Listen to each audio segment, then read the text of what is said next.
I've been feeling ridiculously excited about Life by You. It looks like the sequel to The Sims 3 that I've always wanted. A life simulation game that finally has an open world where you can play anybody that you want to at any time. A life simulation game that's due to have live careers that you can go into at any point. A life sim game that allows you to easily move and edit different buildings and objects. An unlimited amount of editing support and capacity, a ton of character customization. It is literally like everything I want on paper, but I'm about to be a miserable bitch. No, I really didn't want to criticize it too much because it's literally not being released yet. I always think it's very risky when video game developers show the working progress of their game, because when it's in development, I know a lot of people don't realize that it's in development and they start screaming, this looks ugly, this looks terrible, because they don't realize it's not the final product yet. And when you show people it looking quite naff in early development, it gives them almost like a negative impression of the game because their initial first impression of it is it looking bad. So it is risky for video game developers to do it, but it's something that you have to do if you are choosing to release your game early as this beta access thing, pay for beta access. Honestly, guys, like I will be honest, I don't like it. This whole beta access thing. It's why I'm not really much of a fan of Disney Dreamlight Valley. Like I think it's an alright game, but this whole beta access thing, like come on. Life by You's early access officially begins in 9 weeks from today. Despite that, I have absolutely no idea really what this game is. Don't get me wrong, they've given us teasers once per week, but they haven't really shown us like anything that new about gameplay. They've shown us a lot about this conversation editor thing that they're doing, and they've shown us many times how you can customize your character, and they've also shown us some of the build tools and some basic things like managing your needs, but they haven't really shown us like proper gameplay, like what's it gonna be like. And we're also not really too sure what's going to be included in the early access. On Life by You's Steam page, they've answered what is the current state of the early access version, and they've just kind of given like a wishy-washy answer. Life by You is building a robust gameplay system, blah blah blah blah blah, but they're not actually saying like what is in the current state. As I said, like I've held off being critical because we genuinely don't know what the game is going to be in like final release, and I don't think you can judge a game properly until final release. But with this recent trend in the video gaming world of publishers expecting players to purchase it in early access, there definitely needs to be like an extremely high level of transparency, especially when it's coming from a very big publisher. I know Paradox is not the biggest publisher in the world, but they do tons of really popular games like City Skylines, Crusader Kings, and according to Google, they are worth 2.57 billion, so they're not that small. Also, being completely honest with you, I also find it a little bit strange that their weekly development updates are quite amateurish, especially when you look at the other recent upcoming game, City Skylines 2, published by Paradox. They have an extremely organized roadmap of sneak peeks and upcoming details about the game, and the videos about it are published very well. Obviously, City Skylines 2 is being developed by a company called Colossal, but published by Paradox, so it is slightly different. It's also a well-established series, so it is slightly different. Also, I just want to say, whilst I'm editing this video, I feel like it could also be a working from home symptom. I have absolutely no idea if Life by You developers are working from home, but when you work from home, you're not all together in the team. Therefore, I think it's hard to like collectively work on something, especially like a video game. But I get the impression that with City Skylines 2, they seem to be showing off them working in the office. I have no idea if the Life by You developers are in the office or from home, but if they are from home, I do think it can be a problem. But I do have a very high standard of what a sneak peek should be and how much effort they should put into it, especially if you're a very big video gaming publisher that's publishing a game crowdfunded. I mean, technically it's not crowdfunding, it's paying for early access, but you know, like it is crowdfunding.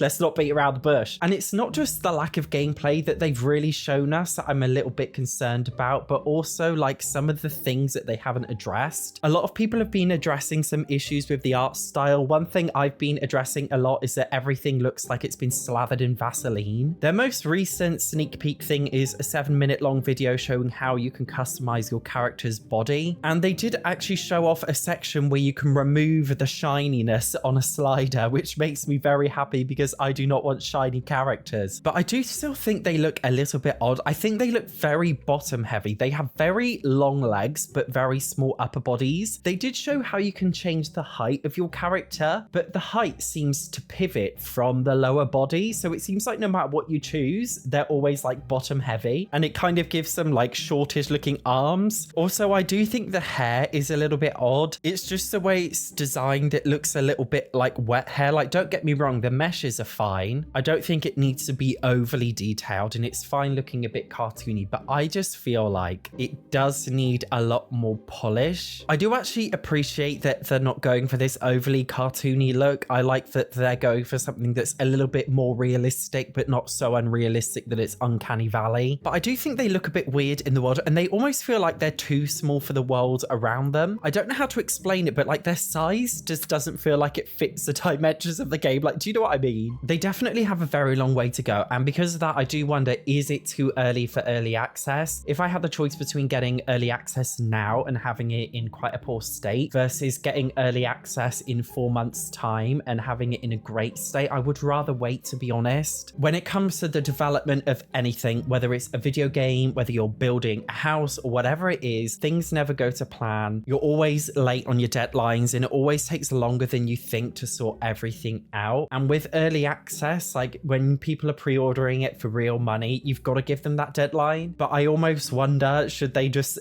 can they extend the deadline by a couple of months? Like, is that legal if people have already purchased it for early access? I don't know, but I think they should, to be honest. A really great example of a game I played in early access is Coral Island. I did a few videos on my channel, and it was definitely a lot of fun. The game did bug out, but they had specific things in the game that you could like reset it. So if it did glitch, it allowed you to reset to the next day in like an SOS situation. And even though it didn't have all the, you know, fun farming events there and all of the features, like all of the basic fundamentals were there, and the game visually looked very, very polished, and it's genuinely an enjoyable game in early access. And you know, same with Disney Dreamlight Valley. Don't get me wrong, I think it is so cash grabby the way that they've already got these DLC battle pass credit things in early access. You should not be putting any form of paid content in an early access game. No DLC, no microtransactions, no credits, nothing. And they've done it, and it's extremely cash grabby, and I hate it. But the game was all right to play during early access, and there were some bugs and glitches, but they were very, very hot on dealing with these as quickly as possible. And the game was still fundamentally very playable. I just don't know how I feel about it at this stage. As I said before, you guys know I am really excited about this game, like honestly so excited. But when you ask people to pay for an early access game, and that early access game is coming from a big publisher and they're not being as transparent as I think they could be, I will be critical. I hope the game is like perfect on early access. Could also be shite, we have absolutely no idea.